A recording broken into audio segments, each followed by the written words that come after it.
자, 그럼 이번에는 수열의 합 SN과 일반항 AN 사이의 관계라고 해서 어떤 수열의 첫째 항부터 제 n항까지의 합 SN에 대한 식을 구체적으로 알 때 우리는 그로부터 그 수열의 일반항을 온전히 다 구해낼 수 있다라는 것과 관련된 얘기를 지금부터 쭉 해볼 건데요.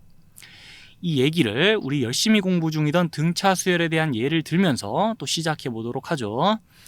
만약 어떤 등차 수열에 대해 일반항에 대한 식을 잘 알고 있다면 우리는 그로부터 공부했던 공식을 통해 등차 수열의 합 SN을 바로 구해낼 수 있는 거 맞나요?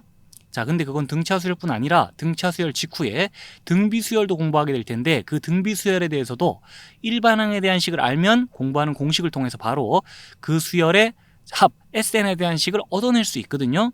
또 등차 등비 수열뿐 아니라 다른 임의의 수열에 대해서도 일반항 AN을 알고 있을 때는 나중에 공부하는 시그마란 기호를 통해서 이 AN을 가지고 그 수열의 합 SN에 대한 식을 또 표현도 해볼 수 있고 또 SN에 대한 식을 구체적으로 계산까지 해볼 수 있게 될 텐데, 자, 아까 말했듯이 이 화면 속에서는 AN을 가지고 SN을 구해보자라는 것과 관련된 얘기를 하는 게 아니라 그 반대 방향으로 가는 얘기, SN에 대한 식을 알 때 그걸 가지고 일반항 AN을 구할 수 있어야겠다라는 얘기를 여기서 주로 해볼 것이고,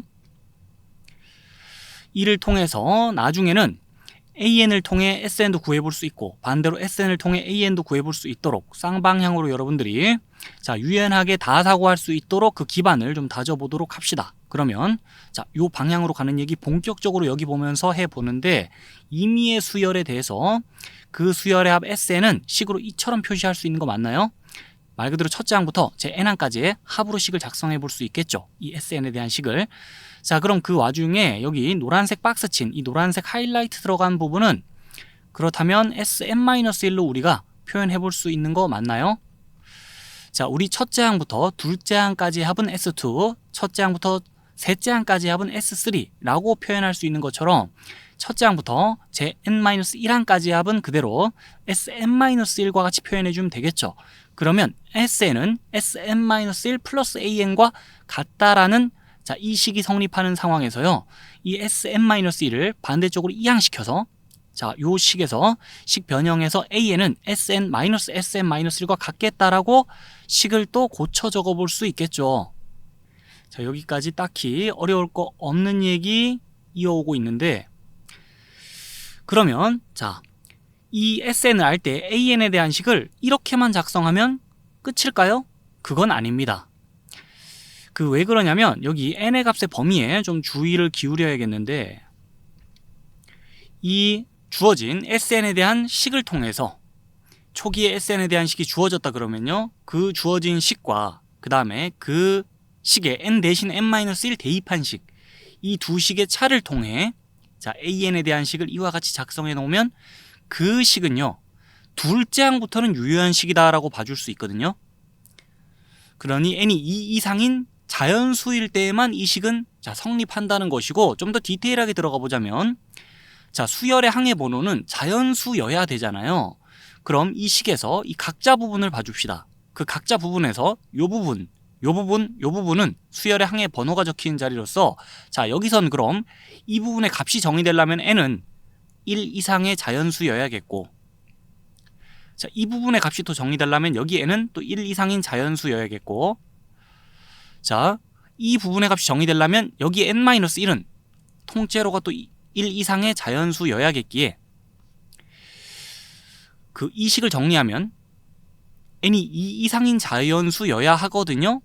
이 부분에서는. 그래서 이 세 조건이 모두 충족돼야 이 식의 값이 다 각각 정의될 수 있으니, 이 세 조건의 공통범위 따져보자면 공통범위가 이렇게 계산되는 거 맞죠? 그래서 n이 2 이상의 자연수일 때만 이 식은 성립한다는 거고, 즉 둘째 항부터는 이 식으로부터 그 값을 알아낼 수 있다는 거예요. 정상적으로. 예를 들어 수열 AN에 대해 지금 둘째 항의 값이 궁금하다 그러면 이 작성된 식을 통해 A2는 n의 2를 다 대입해서 A2는 S2 마이너스 S1과 같이 계산해 주면 되고요. 만약 셋째 항의 값이 알고 싶다 그러면 A3는 n의 3 대입해서 자, S3 마이너스 S2와 같이 계산해 주면 되거든요. 그렇게 이 식으로부터 둘째 항부터는 값을 다 정상적으로 출력해 볼 수 있는 상황인데, 자, 그런데 첫째 항의 값은 이 식으로부터 출력해 볼 수가 없습니다. 왜 그런가 또 보죠. 자, 첫째 항의 값이 궁금해 가지고 이 식으로부터 그 값을 알아내려고 n에 1을 대입한다 그러면요, a1은 자, n에 1 대입하면 s1, 그 다음에 n에 1 대입하면 s0거든요. 근데 수열의 자, 항 중에 0번째 항은 없잖아요. 수열의 항의 번호가. 자, 0인 거는 말이 안 되니까요. S0 같은 거는 그 값이 정의가 되지 않기 때문에요. A1의 값이 이런 식으로 자, 일단 계산하는 게 말이 안 되고 그 값이 정의가 되지 않아서 이 식으로부터는 A1의 값은 알 수가 없고, 그럼 A1의 값은 어떻게 알아내면 될까요? 자, 그거는요, 결론적으로 S1이 A1과 같다라는 걸 좀 봐둡시다. 초기에 SN에 대한 식이 주어졌다 그러면은 그 식에서 N 대신 1을 대입해서 얻는 값이 바로 S1인 건데, 이 첫째 항부터 첫째 항까지 합이죠. 그게 바로 그냥 첫째 항의 값인 겁니다.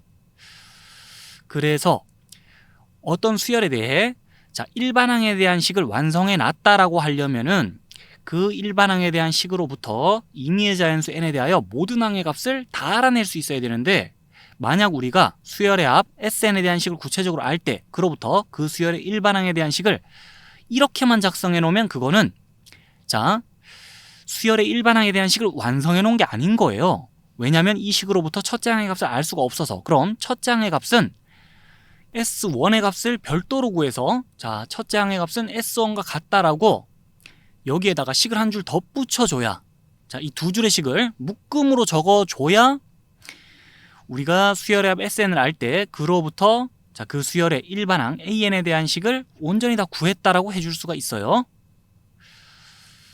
자, 정리가 좀 되고 있습니까? 이제 결론 정리 한 번 더 할게요. 우리 무슨 얘기하고 있나요 지금? 수열의 합 SN을 알 때 그로부터 그 수열의 일반항에 대한 식을 구해낼 수가 있는데, 그 어떻게 구하면 될지에 대한 얘기를 하고 있는 거예요. 어떻게 구하면 되느냐?